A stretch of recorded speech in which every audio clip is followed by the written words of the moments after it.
નમસ્કાર વિદ્યાર્થી મિત્રો, જિલ્લા શિક્ષણાધિકારીની કચેરી બનાસકાંઠા પ્રેરિત ગણિત સફળતાનું પંચામૃત આપ સર્વેનું હાર્દિક સ્વાગત છે.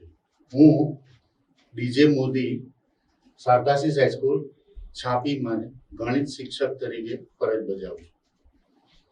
આજે આપણે આ વિભાગમાં અહીં જે પ્રશ્નપત્ર છે આપણું 24-25ના પ્રશ્નપત્ર બોર્ડના આધારે આપણે વિભાગ બી વિશે ચર્ચા કરવાની છે. તો વિભાગ બી ને આપણે કઈ રીતે એટેન્ડ કરવો, શું એમાં કન્ટેન્ટ હોઈ શકે, સ્ટાન્ડર્ડ અને બેઝિક મેથ્સમાં પણ કેવા પ્રકારના ફેરફારો થઈ શકે, એના વિશે આપણે માહિતી મેળવશું. તો સૌપ્રથમ વિભાગ બી ના અંદર પ્રશ્ન ક્રમાંક 25 થી 37 રહેશે. વિદ્યાર્થી મિત્રો, યાદ રાખજો, 1 થી 24 પ્રશ્ન વિભાગ એ માં ફરજિયાત હોય છે. એના પછી વિભાગ બી ની વાત કરીએ છીએ આપણે. બી ની અંદર 25 થી 37 નંબરના પ્રશ્ન ક્રમાંક હશે. એના પછી આ વિભાગમાં કુલ 13 પ્રશ્ન હશે, જેમાંથી કોઈ પણ 9ના સાચા જવાબ આપણે આપવાના રહેશે.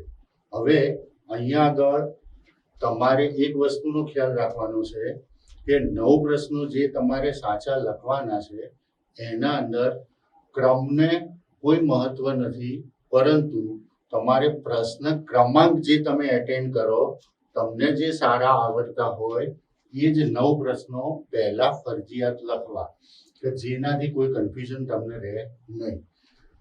આ વિભાગની અંદર દરેક પ્રશ્નના 2 ગુણ રહેશે, એટલે કે આપણે દરેક પ્રશ્ન દીઠ 2 ગુણ મેળવી શકીએ.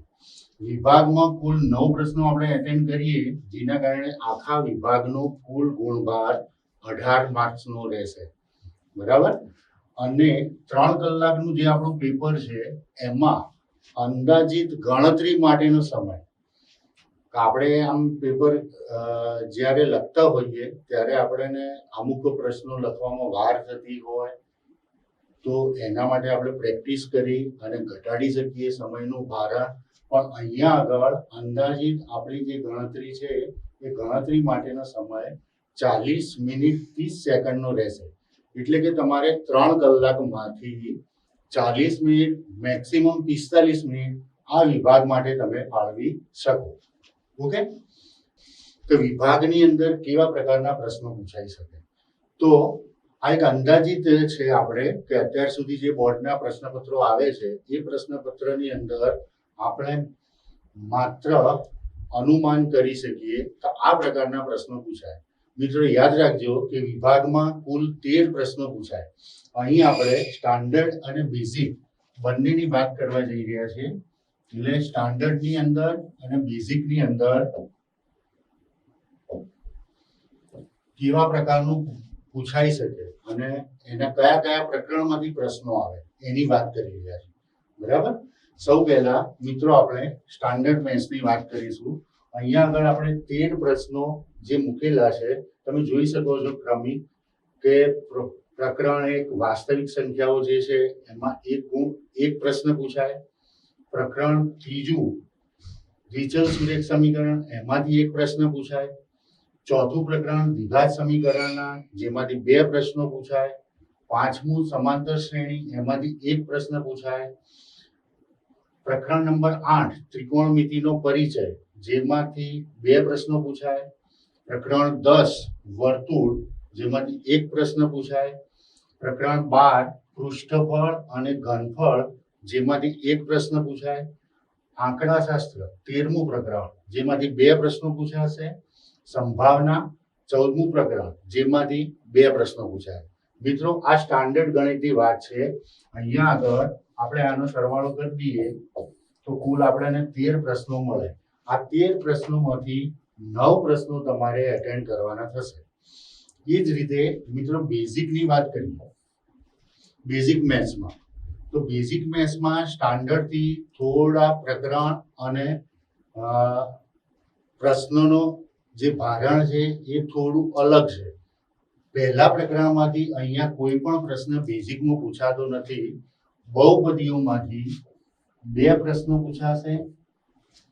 બે પ્રશ્નો કેવા આવી શકે એની નેક્સ્ટ વિડીયોમાં મહેશભાઈ ગામિત કરીને સર આવશે, એ ચર્ચા કરશે, બરાબર. એના પછી ચોથું પ્રકરણ જે છે દ્વિઘાત સમીકરણ, એ દ્વિઘાત સમીકરણમાંથી એક પ્રશ્ન પૂછાશે. પાંચમું પ્રકરણ સમાંતર શ્રેણી, એમાંથી બે પ્રશ્નો પૂછાશે. સાતમું યામ ભૂમિતિ, જેમાંથી બે પ્રશ્નો પૂછાશે. ત્રિકોણમિતિનો પરિચય, જેમાંથી બે પ્રશ્નો પૂછાશે. ત્રિકોણમિતિના ઉપયોગો, નવમું પ્રકરણ, જેના અંદરથી એક પ્રશ્ન પૂછાશે. પૃષ્ઠફળ અને ઘનફળ, બે પ્રશ્નો પૂછાશે. અને આંકડાશાસ્ત્ર, જેમાંથી એક પ્રશ્ન પૂછાશે. અહીંયા પણ મિત્રો તમે જુઓ તો આપણો સરવાળો 13 થાય છે, 13 પ્રશ્નોનો. આમાંથી તમારે કોઈ પણ 9 પ્રશ્નો એટેન્ડ કરવાના થાય. આ જે 9 પ્રશ્નો છે એ 9 પ્રશ્નોના કુલ ગુણ આપણને 18 મળવા પાત્ર થાય, બરાબર. હવે સ્ટાન્ડર્ડ વાળા જે વિદ્યાર્થીઓ છે એ વિદ્યાર્થીઓ માટે સંભાવના, આંકડાશાસ્ત્ર, પછી ત્રિકોણમિતિનો પરિચય છે, દ્વિઘાત સમીકરણ, એટલે આ જે પ્રકરણ છે એ પ્રકરણની અંદર તમે અહીંયા જોઈ શકો છો કે 2, 2, 4, 2, 6, 2, 8 8 પ્રશ્નો તમને મળી જાય. વાસ્તવિક સંખ્યાનો એક પ્રશ્ન લઈએ તો 9 પ્રશ્ન અહીંયા આગળ પૂરા થઈ જાય. આ જે વસ્તુ છે એ અહીંયા તમને મેં કહી છે, બરાબર. બાકી આપને જો ફાવતા હોય તો બધા જ પ્રશ્નો તમે એટેન્ડ કરી શકો, પણ બધા પ્રશ્નો એટેન્ડ કરતી વખતે આપણે 9 ને +4 4 વધારાના પ્રશ્નો લખીએ એટલે એનો ટાઈમ પણ જાય.